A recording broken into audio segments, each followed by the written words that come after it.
All right. Don't you just love summertime? Don't you just love air conditioning?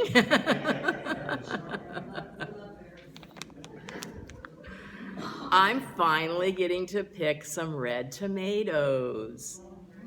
How fun is that, huh? And the squirrels have receded from my garden, so they needed a little encouragement here and there, but that's been accomplished. And now I have roses blooming again. They were somehow or another were liking to chomp on the roses, but now I just love the double delights. Those are the best roses ever. So just a little saying. So since we're in July and we had our nation's celebration of our independence last week, I have chosen for our theme this month to be free. And today's message is kenosis. And I wanted to share with you, kenosis comes from a Greek verb, kenosian, which means to empty oneself. And Cynthia Beauregard wrote in her book, The Meaning of Mary Magdalene, kenosis is not the same as renunciation. Renunciation implies a subtle pushing away. Kenosis is simply the willingness to let things come without grabbing on. For all intents and purposes, it is synonymous with non-clinging, non-attachment. The letting go of kenosis is actually closer to letting be. And so we're looking at today this idea of letting go, of emptying ourselves from within. I know that as metaphysicians, we have been trained to state what we want, put our affirmations out there, put our visions out there. And so this is a little, perhaps, bitter pill to swallow for some staunch metaphysicians, because what we're saying is that that's not necessarily the best way to go all the time.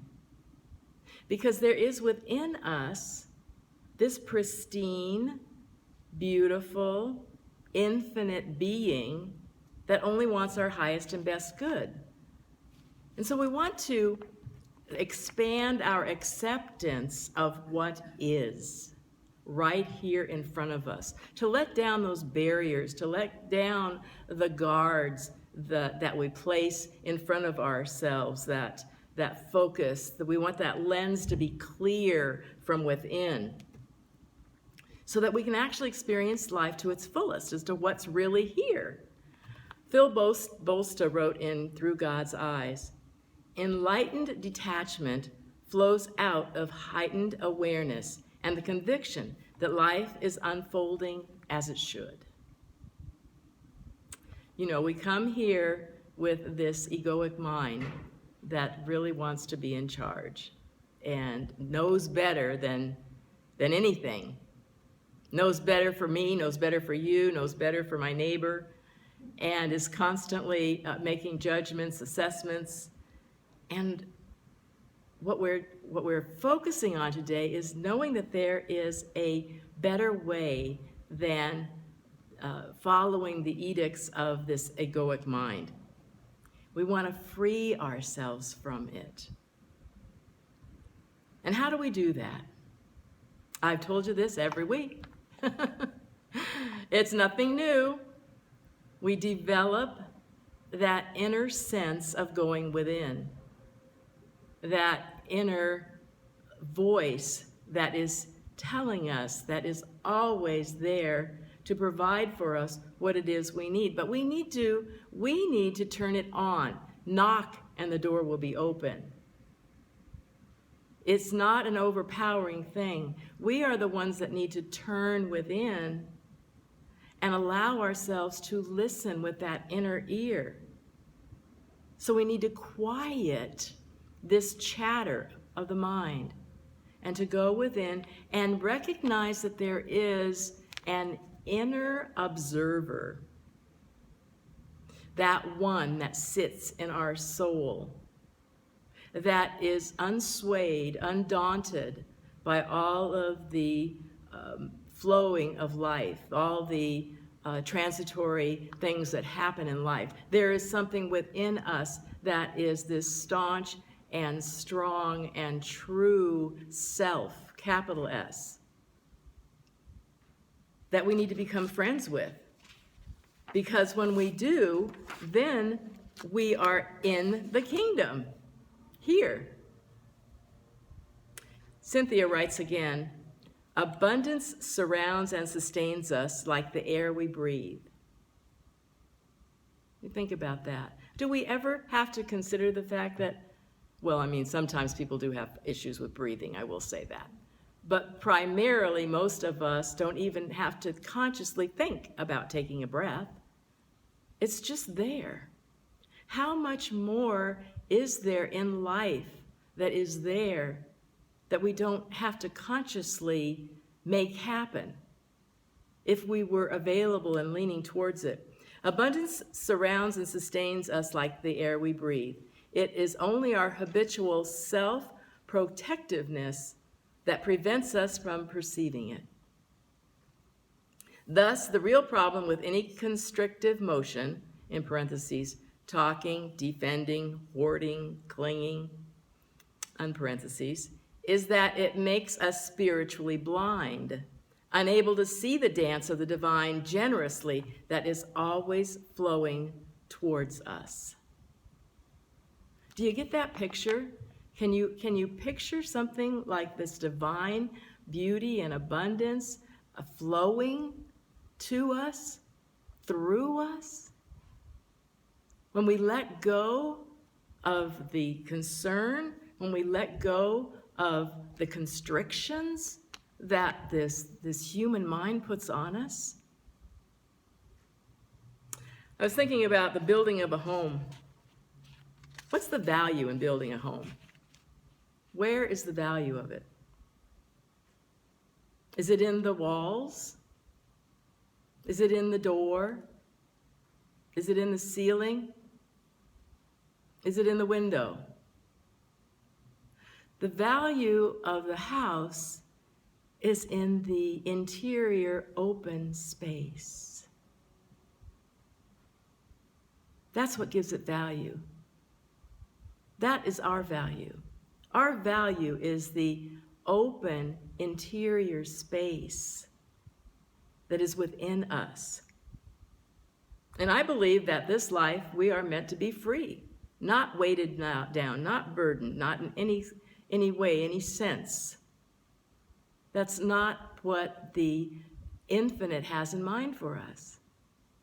And yes, so we'd like to have things just as we'd like to have them. We want to be able to know what's going to happen. We like our stuff. It mentions something in here about hoarding. We like to have our stuff. As I was typing up these notes and I'm looking around my office and I'm thinking about, oh, the expansiveness of the openness of the room, that's what's the great thing. That's what the priority is. And I'm looking at my office and all the stuff in there. Thinking, perhaps I need to look a second time at letting go. And letting go literally, physically items. Today we're talking more internal expectations, limitations, letting those type of things go. But honestly, since we are a human being in this physical form, letting go of those physical things that we get used to. We get used to, oh, that's there. Yeah, that's there. Of course, that's there. What if we did a just clearing it out, opening ourselves up to be available? I believe that life is meant to be free. Every single day, every single hour, we are here to be available to let this innate, beautiful spirit run free. Paramahansa Yogananda urged his devotees to look dispassionately at the dramas of their life from the balcony of introspection. Look dispassionately at the dramas of our life through the balcony of introspection. Get to know, be friends with, that inner self that just observes, that knows that life is bringing me exactly what I need right here and right now.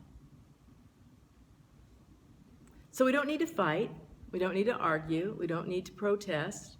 We don't need to gird our loins and make it happen.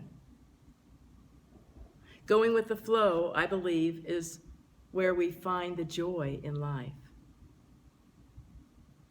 Remember that we have been given and are given at every moment our needs, totally met. Jesus told us that. Why worry about what you're going to wear, what you're going to eat? The birds of the fields are given what they have, and you are even greater than those. We have within us everything that we need. I look around at nature and observe. I recently put up a bird feeder, and now I have to renew it or refill it every day.